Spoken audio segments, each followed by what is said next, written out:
Good evening students. स्वागत है आपका हमारे YouTube channel study with Parul में। तो हमारा जो टॉपिक चल रहा था क्लास 7 का चैप्टर 1 इंटीजर, उसकी आज हम एक्सरसाइज लेकर आए हैं 1.1। आपके सामने क्वेश्चन नंबर 1 है 1.1 का। तो यहाँ पे क्वेश्चन नंबर 1 में क्या दे रखा है, write down a pair of integers. Pair of integers मतलब दो ऐसे इंटीजर्स लिखने हैं जिनका सम इज -7, मतलब जिनको सम करने पे हमारे पास आंसर क्या आना चाहिए, -7। सेकंड पार्ट है डिफरेंस इज -10, उनका डिफरेंस करने पे यानी कि एक नंबर में से दूसरे नंबर को घटाने पे आंसर आना चाहिए -10। और थर्ड पार्ट है सम इज 0, उसको ऐड दो नंबर ऐसे लेने, दो इंटीजर ऐसे लेने जिनको ऐड करने पे हमारा 0 आए। तो पार्ट ए ले लेते हैं जिसमें क्या है सम इज -7 आना चाहिए। ठीक है, इसका मतलब हमें यहाँ पे और यहाँ पे ऐसे इंटीजर लेने हैं जिनका ऐड करने पे हमारे पास -7 आंसर आए। तो मतलब ये कब पॉसिबल है, जब हम या तो एक इंटीजर इतना, अगर हम उनको दोनों डिफरेंट साइन में लेना चाहते हैं तो हमें माइनस वाला इंटीजर बड़ा लेना पड़ेगा और प्लस वाला इंटीजर छोटा लेना पड़ेगा। जैसे यहाँ पे मैंने ले लिया -8 और 1, इसको सोल्व करेंगे तब भी -7 आएगा। यहाँ पे ऐसा भी पॉसिबल हो सकता है कि यहाँ पे हम एक -6 ले लें और एक -1 ले लें। ठीक है, यहाँ पे तो ऐसा भी पॉसिबल हो सकता है, एक हम -3 ले लें और एक हम -4 ले लें, तब भी आंसर क्या आएगा -7। ऐसे बहुत सारे ऑप्शन हो सकते हैं, बस आपने चेक क्या करना है कि उसने क्वेश्चन में दिया क्या है, क्या आना चाहिए, सम आना चाहिए। तो उन दोनों नंबर्स का हमें सम करना है, तो हम बीच में प्लस का साइन लगा लेंगे ताकि हमें ये पता रहे कि हम उन दोनों इंटीजर्स को क्या करना है, ऐड करना है। जैसे बी वाला पार्ट है, बी वाले पार्ट में क्या कह रहा है कि ऐसे दो इंटीजर जिनका डिफरेंस क्या आना चाहिए -10। ठीक है, तो सेम चीज़ यहाँ पे उनका क्या आना चाहिए, डिफरेंस आना चाहिए क्या, -10। ठीक है, अब डिफरेंस -10 आना चाहिए, तो यहाँ पे एक हम -4 ले लेते हैं और एक प्लस का 6 ले लेते हैं। ठीक है, अब प्लस के 6 में प्लस आगे था तो यहाँ पे माइनस करना है, तो माइनस प्लस मैंने आपको कुछ पॉइंट्स बताए थे कि जब डिफरेंट साइन मल्टीप्लाई में हो तो आंसर किस में आ जाता है, नेगेटिव में, और सेम साइन मल्टीप्लाई में हो तो आंसर किस में आता है, पॉजिटिव में, चाहे वो सेम साइन पॉजिटिव हो या सेम साइन नेगेटिव हो। और यहाँ पे डिफरेंट साइन चाहे आगे पॉजिटिव हो, पहले पॉजिटिव हो बाद में नेगेटिव हो, या पहले नेगेटिव हो बाद में पॉजिटिव हो, तब भी क्या आएंगे, नेगेटिव। ठीक है, इसलिए मैंने एक प्लस का लिया था, एक माइनस का लिया था, लेकिन यहाँ बीच में माइनस की वजह से ये भी क्या हो गया, माइनस, एंड -4 और -6 क्या हो जाते हैं, -10। ठीक है, ऐसे ही आप कोई और नंबर भी ले सकते हो, जैसे कि मैंने यहाँ पे ले लिया -15, और यहाँ माइनस तो करना ही है, देन यहाँ पे भी मैंने ले लिया -5। ठीक है, अब ये देखना -15 और यहाँ पे मैंने क्या कहा था कि माइनस माइनस मिल के क्या हो जाएंगे, प्लस, और -15 में से प्लस का 5 गया तो क्या बचा, -10। ठीक है, तो यहाँ पे बहुत सारे आप एग्जाम्पल्स ले सकते हो, जरूरी नहीं है कि एक ही सेम आंसर आए सभी का, यहाँ पे बहुत सारे पेयर बन सकते हैं। ऐसे ही सी पार्ट हमारा था सम इज 0, अब यहाँ पे सेम चीज़ है, यहाँ पे भी क्या आना चाहिए, सम 0 आना चाहिए। सम मतलब ऐड करने पे 0 आना चाहिए, कोई दो इंटीजर है जिनको ऐड करने पे क्या आना चाहिए, 0 आना चाहिए। ठीक है, तो वो दो इंटीजर आप क्या ले सकते हो, एक यहाँ पे आपको दोनों इंटीजर डिफरेंट साइन के लेने पड़ेंगे, यहाँ पे 5 ले रहे हो तो यहाँ पे -5 लेना पड़ेगा। ठीक है, यहाँ पे -2 ले रहे हो तो यहाँ पे किसी क्या लेना पड़ेगा, 2, तो क्या आएंगे, 0। ठीक है, ऐसे कोई और भी इंटीजर ले सकते हो, -11 ऐड करना है उसमें 11 तो भी क्या आएगा, 0। 15 क्या करना है, ऐड करना है -15 तो भी क्या आएगा, 0। ठीक है, अब हम चलते हैं क्वेश्चन नंबर 2 पर। Okay, our question number 2 is इसमें भी 3 पार्ट्स हैं। फर्स्ट वाले क्वेश्चन में हमें कोई कंडीशन नहीं दे के रखी थी, हम अपनी तरफ से कोई भी पेयर बना सकते थे, चाहे दोनों इंटीजर नेगेटिव ले रहे थे, हम दोनों इंटीजर पॉजिटिव ले रहे थे, एक नेगेटिव एक पॉजिटिव ले रहे थे। लेकिन यहाँ पे हर क्वेश्चन में कंडीशन दी गई है। जैसे फर्स्ट पार्ट है, right a pair of negative integer, pair of negative integer, यानी कि यहाँ पे हमें दोनों के दोनों क्या लेने हैं, नेगेटिव लेने हैं।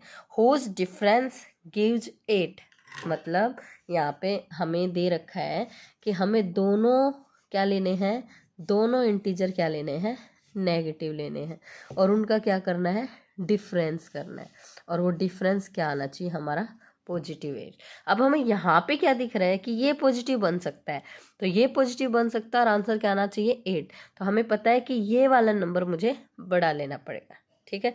तो यहाँ पे मान लो मुझे 8 लाना है, तो यहाँ पे मैं 9 रख दूँ और यहाँ पे मैं 1 रख दूँ, तो 9 ये प्लस का हो जाएगा, -1 + 9, देन यहाँ पे मेरा आंसर क्या बचेगा, प्लस का 8, ठीक है। और कोई एग्जाम्पल ले सकते हो आप, सेम चीज़, हमें दोनों ही किसके लेने हैं, नेगेटिव के लेने हैं, और दोनों नेगेटिव के लेने हैं, और उनको करना भी क्या है, सब्ट्रैक्ट करना है। तो सब्ट्रैक्ट करना है, तो यहाँ पे सब्ट्रैक्ट दोनों मल्टीप्लाई होके क्या हो जाते हैं, प्लस हो जाते हैं। अब यहाँ पे प्लस हो जाते हैं, तो यहाँ पे मैं ले लेती हूँ 15, ठीक है। यहाँ मैंने 15 ले लिया, तो यहाँ मुझे क्या लेना पड़ेगा, -7। तो यहाँ पे इसको सोल्व करेंगे, -7 + 15, और मेरा आंसर क्या आएगा, +8, ठीक है। अब सेकंड वाले पार्ट में देखो क्या बोलते हैं। इस वाले पार्ट में थे कि दोनों ही मेरे नेगेटिव होने चाहिए और आंसर मेरा पॉजिटिव में आना चाहिए। तो यहाँ पे हमने 2 तरीके के एग्जाम्पल लेके देख लिए, 2 पेयर ले लिए, दोनों क्या है, इंटीजर्स हैं और दोनों ही नेगेटिव है। आप इसके अलावा और भी बहुत सारे पेयर ले सकते हो, ठीक है। ऐसे ही सेकंड वाले पार्ट में क्या है, right A negative integer and A positive integer. पहले इसने कहा कि एक नेगेटिव इंटीजर होना चाहिए, एक पॉजिटिव इंटीजर आना चाहिए। हुज सम इज -5, जिसका सम क्या होना चाहिए, -5। अब यहाँ पे हम देखेंगे बी पार्ट में, एक हमें लेना है नेगेटिव इंटीजर और क्या करना है, उसका क्या करना है, सम करना है। क्या करना है, सम करना है। तो एक हमने ले लिया नेगेटिव इंटीजर और उसका करना है सम, और दूसरा हमने क्या लेना था, पॉजिटिव इंटीजर, ठीक है। और आंसर क्या आना चाहिए था, -5। यहाँ पे ये एक इंटीजर तो मुझे नेगेटिव लेना है यह वाला, और ये सम करना है, और दूसरा इंटीजर भी क्या लेना है, पॉजिटिव। वहाँ पे पॉजिटिव लिखने की ज़रूरत, प्लस का साइन लगाने की ज़रूरत नहीं होती। अब यहाँ पे नेगेटिव इंटीजर लेना है या पॉजिटिव इंटीजर लेना है। अब आंसर मेरा किस में आ रहा है, नेगेटिव में, तो मुझे यहाँ पे देखना है कि मुझे नेगेटिव वाला क्या लेना है, बड़ा लेना है। तो यहाँ पे अगर मैं -8 ले लेती हूँ और यहाँ पे 3 ले लेती हूँ, तो -8 + 3, ऑब्वियस सी बात है, 8 में से 3 गए तो 5, और बड़ा कौन सा था, 8 था, तो इसलिए आंसर आ गया -5, ठीक है। सेम यहाँ पे हमें माइनस का नंबर लेना है, उसको सम करना है किसी नंबर के साथ, देन आंसर आना चाहिए -5, ठीक है। अब ऑब्वियस सी बात है, माइनस का ले रहे हैं तो हमें माइनस का नंबर ही बड़ा रखना पड़ेगा। यहाँ पे मैंने माइनस का नंबर रख लिया 11, तो यहाँ पे ये दूसरा नंबर क्या जाएगा, मेरा 6, तो -11 में से 6 गया तो -5।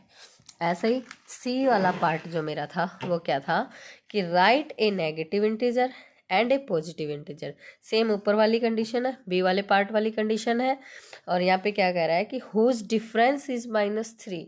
यहाँ पे क्या आना चाहिए, डिफरेंस -3 आना चाहिए। अब यहाँ पे क्या लिख रहे हैं, एक नेगेटिव, यानी कि एक नेगेटिव और दूसरा पॉजिटिव, और उनका डिफरेंस क्या आना चाहिए, -3। तो अब हमें ये पता है कि ये वाली चीज़ मिलके माइनस बनेगी, तो मुझे यहाँ पे और यहाँ पे ऐसे नंबर लिखने हैं जो कि जोड़ने के बाद क्या बने, -3।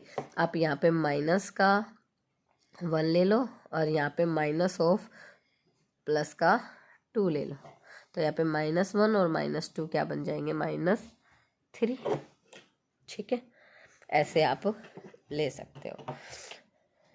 तो ये हमारा क्वेश्चन नंबर 2 भी कंप्लीट हो गया। अब चलते हैं हमारे क्वेश्चन नंबर 3 पे, जो कि ये रहा आपके सामने, ठीक है। इसमें क्या कह रहा है, in a quiz team A score -40, 10 and 0 mark, 0 number जो भी उन्होंने खेले हैं, and team B scored 10, 0 and -40 in 3 successive rounds. 3 rounds उन्होंने खेले, उनमें उन्हें टीम ए को मिले फर्स्ट राउंड में -40, टीम बी को मिले फर्स्ट राउंड में 10 मार्क्स, सेकेंड राउंड में टीम ए को 10, सेकेंड राउंड में टीम बी को 0, थर्ड राउंड में टीम ए को 0 एंड थर्ड राउंड में टीम बी को -40। Which team scored more? अब यहाँ पे हमें चेक करना है कि कौन सी टीम ने ज़्यादा स्कोर किया है। ऑब्वियसली बात है, ज़्यादा स्कोर चेक करने के लिए हम इन सबके तीनों राउंड्स के एडिशन करेंगे। ठीक है, तो टीम ए के लिए हम एडिशन करेंगे कि team A scored in all round, तो सारे राउंड्स में टीम ए का स्कोर क्या होगा कि -40 + 10 + 0। ऑब्वियसली बात है, किसी चीज़ में 0 ऐड करते हैं तो वही नंबर आता है, तो 10 में 0 ऐड किया तो 10, और यहाँ पे -40 में प्लस का 10। तो यहाँ पे हमने क्या देखा था कि डिफरेंट साइन के नंबर हों तो न्यूमेरिकल वैल्यू उठाएंगे और बड़ी वाली में से छोटी वाली को माइनस कर देंगे। तो 40 में से 10 गया तो 30, और बड़ा क्या था 40, देन -30। ठीक है, तो team B scored in all round, सारे राउंड्स में टीम बी का स्कोर भी चेक करेंगे।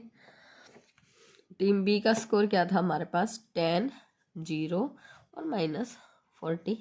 सेम चीज़ 10 में 0 ऐड किया 10 और -40, माइनस का 40 है और प्लस का 10 है तो माइनस का 30। अब यहाँ पे हमने चेक किया कि अगर मैं पहले 40 फिर 10 और 0 रखती हूँ तो भी -30 आ रहा है, सॉरी -40।